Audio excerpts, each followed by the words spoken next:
Hey, this is Joe Hill from DoneRight Management. We are in TimberCrest 486. Going to get a quick video tutorial on the television that's in the living room.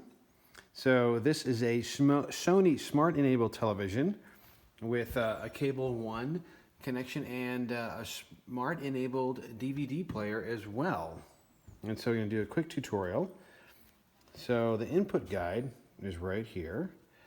And so HDMI 3 is set to the Cable 1 box.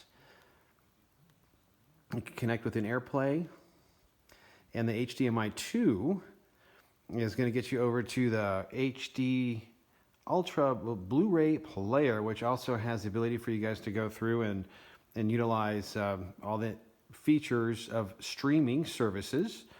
And so as we go back through, HDMI 2 on this side as well. Same thing, the Blu-ray player. Push the button again. HDMI 3, which will bring us to the cable system. Now, volume is controlled on this Sonos system right here on the side.